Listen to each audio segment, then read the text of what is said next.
So, welcome. I know it's the hardest session of the day, the session just after lunch.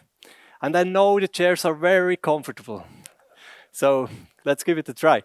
Today, we're going to talk about ice hockey and platform engineering. So, maybe some of you are here because you are interested in ice hockey, or some of you are here because you're interested in platform engineering, hopefully, or you're just curious why these two topics together. But I think you may ask why connecting platform engineering and ice hockey? And the answer is simple. Have you ever tried to explain platform engineering to someone? And not just, platform engineering, that's the newest hype. It's not that easy. Or have you ever tried to explain platform engineering to management? That's even harder. So the idea came up to show parallels between something most people understand and know and platform engineering to explain it. So hopefully when you walk out here today, you're able to explain platform engineering through the example of ice hockey. It's great to be here at Cloud Native Zurich. My name is Daniel Binggeli. I'm the CTO of Puzzle ITC, and I was working a long time as a software engineer, so I know what the challenges there are.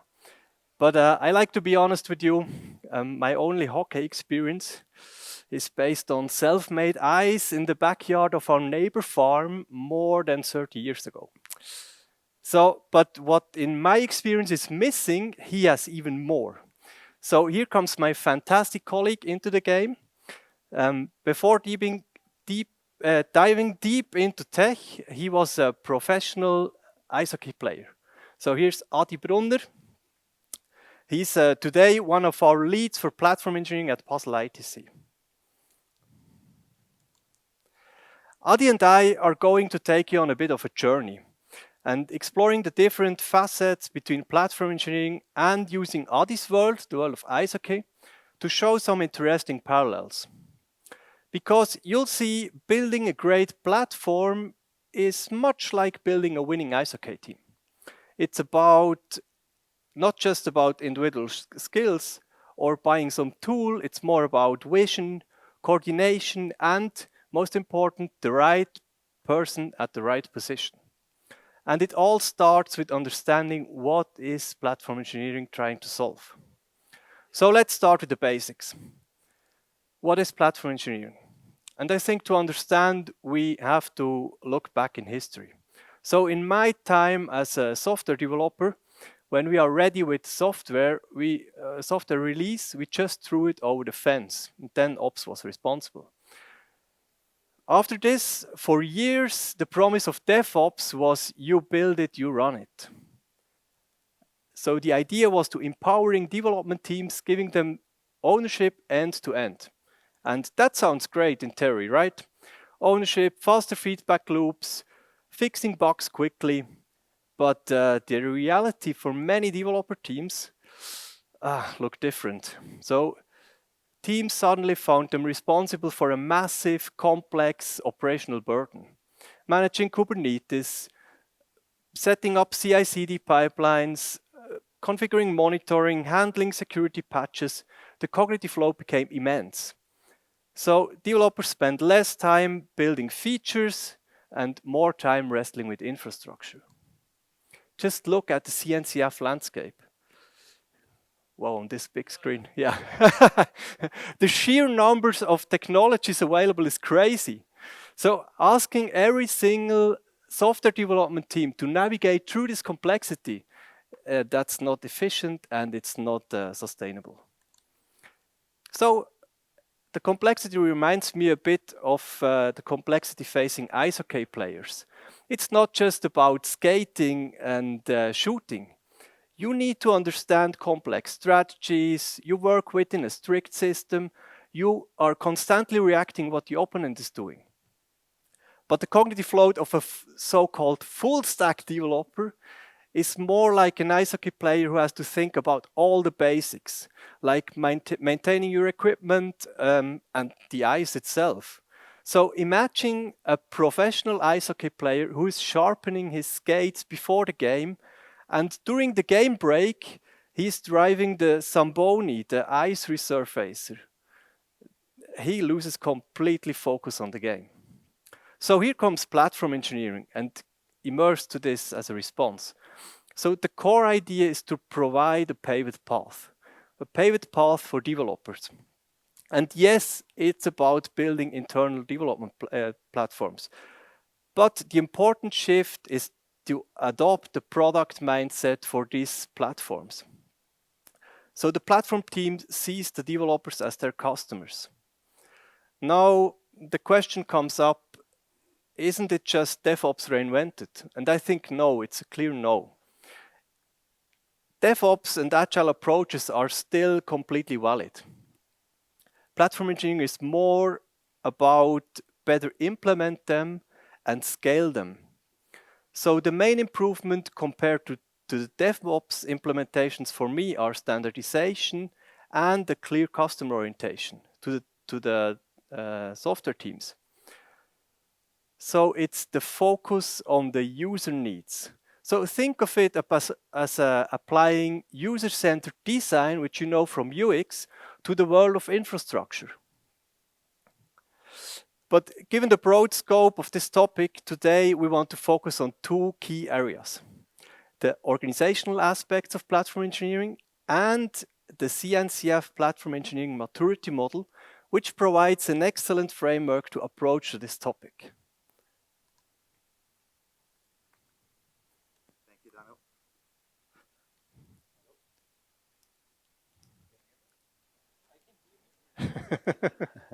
Can everyone hear me? Oh, okay. Hello, everyone from my side also. It's great to be here at the best cloud native event in Switzerland. Thanks, Daniel, for the introduction and for the brief story about why and how platform engineering became so relevant. I'd like to dig a little bit deeper into that and answer the question what platform engineering really is. And you're going to see another definition of it. I think I've seen already 2 or 3 today. This is 4. Maybe I'll even show 2. I'll see. Yeah, so when I talk to people about platform engineering, that has started for me probably in Paris at KubeCon. All I hear from engineers and also from management every now and then, we've been doing this for years. And even though it bugged me a little bit that everyone just mentions that like that, I had to realize they're all right. Organizations have been building internal platforms for quite some time. There have been engineering platforms for quite some time. What I want to say, though, is that engineering platforms and platform engineering are not the same thing. Please hear me out. Think about engineering platforms as skating in ice hockey. Skating, to be a player, is a very critical and foundational skill. Without it, you cannot play hockey. But with only it, you cannot necessarily be a hockey player. So with engineering platforms and platform engineering, it's the same thing. You need the skill of engineering platforms to be a platform engineer. But if you look at it together, engineering platforms is just a subset of platform engineering. So that brings us to a question, a core question everyone should be asking themselves and the organizations they work in. Do we engineer platforms or are we actually platform engineers? One thing is about doing something. It can be a task, it can be a project. We often hear from project to product. And the other thing is about an identity. It's about being something. It's a mindset, a culture, a new way of working. So with that said, back to my initial question, what is platform engineering really? And here's the definition I mentioned before. Platform engineering, the real deal, is about the journey of designing, building, managing, and optimizing platforms that our customers love, yet work for our business. If there's some of you that are familiar with Marty Keegan's work, he's one of the product manager enthusiasts. He uses that a lot for product management. It is a continuous journey of balancing these 2 critical goals. You have to build something your customers love on the one side, and on the other side, you have to build it so it works for your business, meaning you have to build something that you can maintain, that doesn't cost a whole ton of money, and a few different aspects. So the good thing is we're a great community, we're all in the same boat, and we're all on this journey together. And now comes the CNCF Platform Engineering Maturity Model. Can you read this down here? Measurement? Okay, good. So 1.5 years ago, the Platforms Working Group of the CNCF have released this maturity model. I think originally it was donated to the landscape by Syntasso, the creators of Cratix. The goal of the model is pretty simple, to help companies map their platform initiative and help them to decide what to do next. You can see the 5 aspects on the left and the 4 maturity stages on top. And before diving into the detailed aspects with some hockey analogies, a short introduction. Investment is all about how much money is management willing to give. If it's not management, maybe some approach can be done by bottom up, but at a certain level, you will just stop because you need money and resources. Second one is about motivation. What motivates people to use the platform and capabilities you built? Third one, about how the users interact and consume the platform and the capabilities. Operations is about how do we perform upgrades, how do we implement new features, etc. Last one, the one you can see the least, is the most overlooked and most underrated in my opinion. If you want to build something your customer love, meaning they really want to use, you have to talk to them. You have to figure out what are their biggest problems, what do they need. It's pretty the essence of product management. 3 things I want to mention before going into the first aspect in detail. The model, like any model, is a framework to help you think. You should always look at it in context of your situation. Level 1, like provisional, is not bad at all. And level 4, by far not always the goal, or at least it shouldn't be the goal. Context is king. Third thing I want to mention is in every aspect you could be at different levels. It's totally fine if you're at operational when it comes to investment and provisional when it comes to adoption. Adoption is the hardest aspect to improve because it involves a little bit of a change people, mindset. Investment has the biggest influence on all the other aspects. I think that speaks for itself. They're all interconnected, but you're able to develop each aspect individually. So with that in mind, a little bit more about hockey. I hope you don't mind if we talk a little bit more about hockey. Did you ask who is here for platform engineering?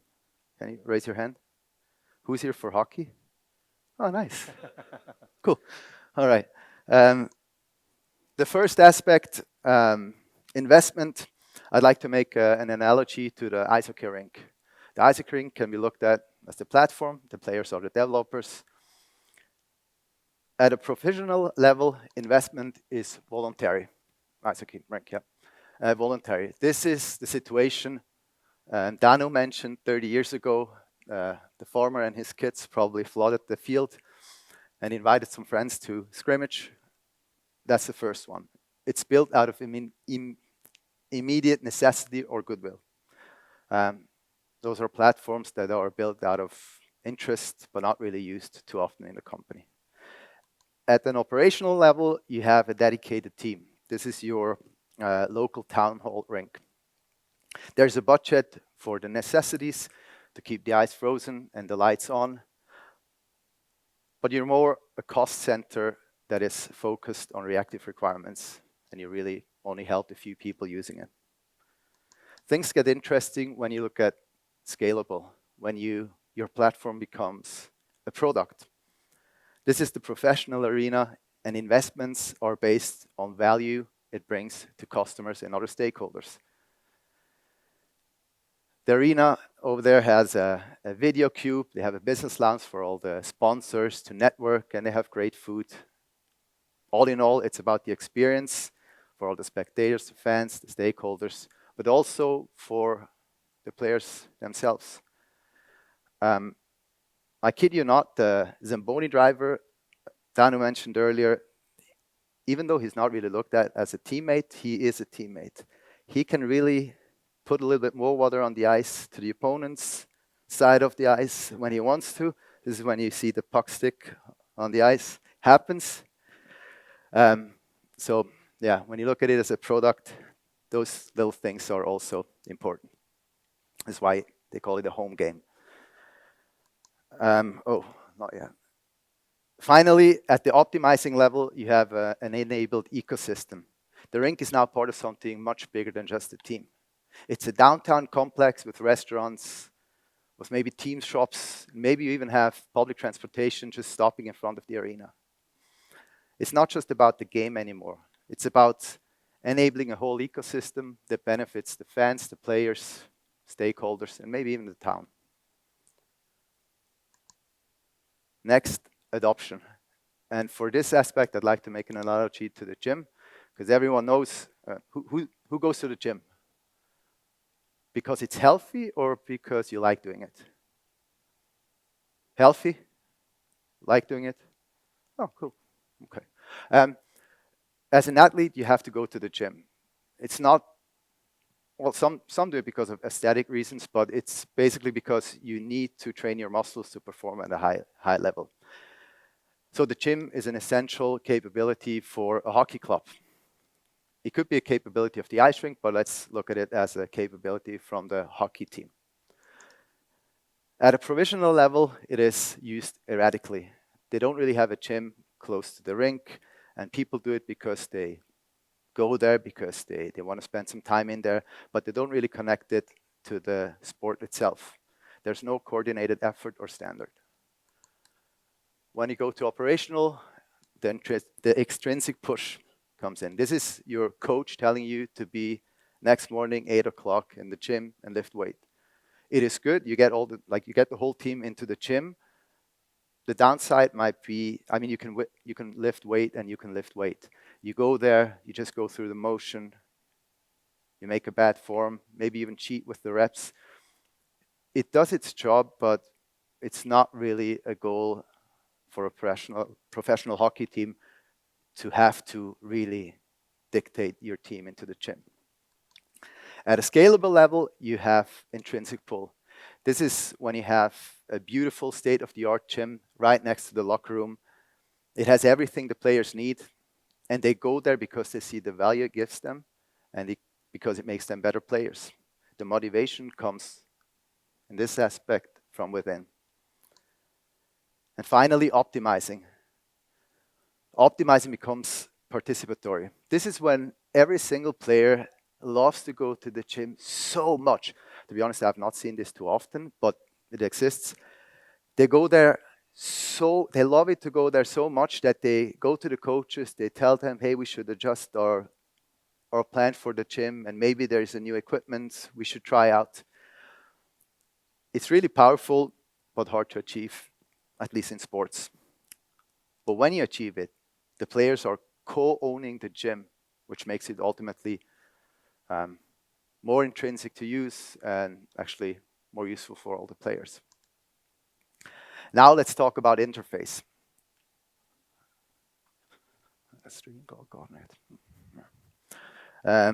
How do users interact with and consume platform capabilities? A good analogy for this is the game plan. You have the players, the coach, who is the interface, and the game plan on the other side. Game plans in the means of strategy, gameplays, and so on. So how does that happen in hockey? At a professional level, it's a custom process. The coach at the bench just shouts, you should go there, shoot the puck. They do it on all the levels, to be honest, but if that's all what they do, it's not really efficient. At the operational level, however, you get standard tooling. This might be the whiteboard they have in the locker room. They show the plays before the team goes out on the ice. It's good, combined with the first one. That's what many clubs do, and successfully, I would say. But the whiteboard in the locker room is rather static. It offers little flexibility once the game is ongoing and change needs to be implemented. At a scalable level, you have a self-service solution. You see A player with a playbook, today it's probably on the iPad or the iPhone. They can study it when they have time. They can study it before the season. They can internalize all the plays and all the different opponents. They can use it during the game in a variety of situations. This is when it becomes really powerful. And then if a team and the coaches are together for a certain amount of time, you achieve integrated service. This is when probably championship teams are created. Because whatever they learn here, they can really use during the game in any situation. And hockey is a really fast sport, so you got to make decisions in a very short amount of time. And if you know who your teammates are, you know what the coach wants, you know you're all on the same page, this might be the roadmap or the vision for a platform, you really can leverage everything on here. Next up, operations. A thing any athlete has to operate is its own body. In hockey, hockey is a contact sport. There are few injuries you can really get if you're not careful, or even if you're careful, you get injuries. At the provisional level, if your nose is bleeding, if you have something, you go to the bench and you fix it on your own. It's completely reactive, and problems are only addressed once they occur. At an operational level, it's centrally tracked. You have this one person you can rely on. He fixes your ankle, he tapes your wrist, and he keeps track of everything every issue every player has. It's better. At a scalable level, it's centrally enabled. The goal is here to prevent injuries even from happening. You cannot prevent everything from happening, but most of it you can prevent by having a doctor, a physiotherapist, or maybe a massage therapist. Last managed services on top of everything. You have maybe also a psychologist, a nutrition, I think it's called. You have mental coaches. You have a sleep coach. The goal of the whole team is to make you healthy or keep you healthy and give you the possibility to just focus 100% on the game. So you don't have to think about what to eat because they give you everything to eat. That's managed service in sports. Now, final aspect, measurement. As I said, the most overlooked and underrated aspect. How do you want to build something your customers love if you don't talk to them? We can look at the analogy of a player development or team development. At a provisional level, feedback is by request. This is the coach asking after the game, or maybe during the game, hey, how do you feel out there? How is it going? The player gives feedback. Then the coach goes to the next person, forgets what the previous person said, and so on. It's collected, not really systematically, and probably forgotten and very informal. At an operational level, you have consistent collection. This is when you start to track basic stats. In hockey or in any sports, everywhere in the world you can track nowadays everything you want. The problem is only tracking stuff and not really knowing what to do with everything you track. I don't really know how useful it is. And that's the same on an operational level, and it happens also in sports that you have this really huge amount of data, but it's just a pile of numbers. What you want to aim for is scalable, getting insights. In hockey, after most of the games, in the next morning in the locker room, you rewatch the game you played. You have the numbers collected, and then you rewatch the game. So you kind of add to all the data the why behind it. You try to analyze why is it that this player has -4? Why is it that this player has no shot on net? You cannot do this by just simply looking at the numbers. You got to dig a little bit deeper and gain some insights. So that's insights. And at the optimizing level, we combine quantitative and qualitative stuff. This is when just everyone talks with each other. You have all the data, and you have experts doing this. I don't know how is in here really, really good with numbers and insights. It is hard, I think. So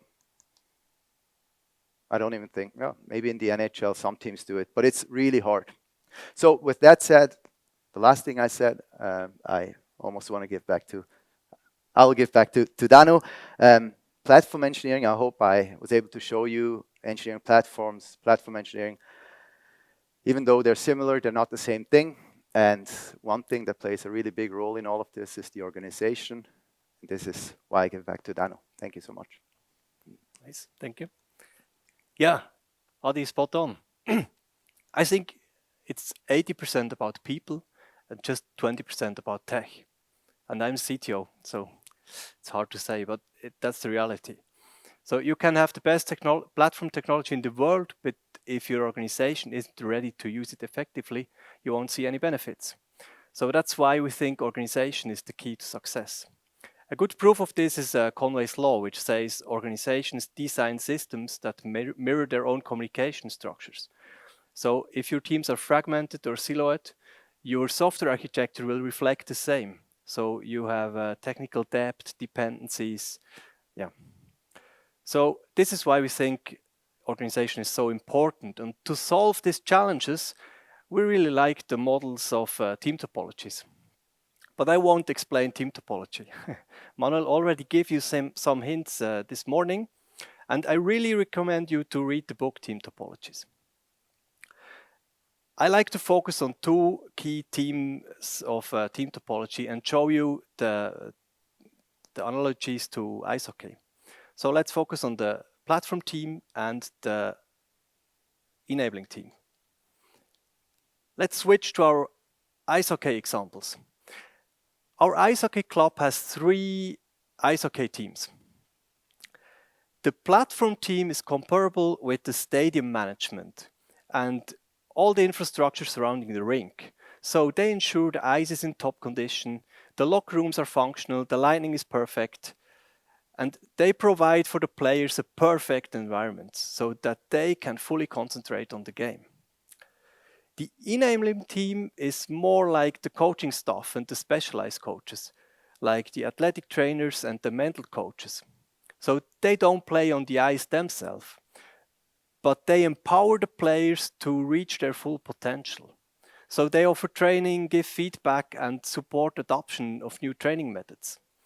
And clear, it's all about the interplay between the teams, and the focus is on the ice hockey teams as customers. So I have 4 takeaways for you today.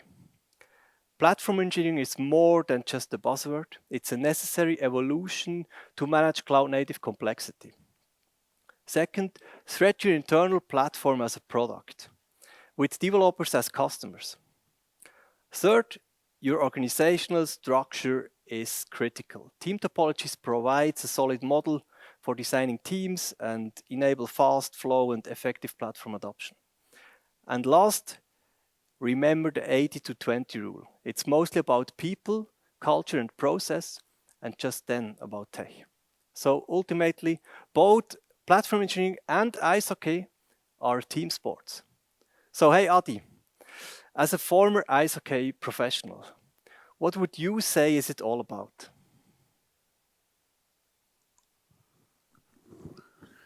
Thank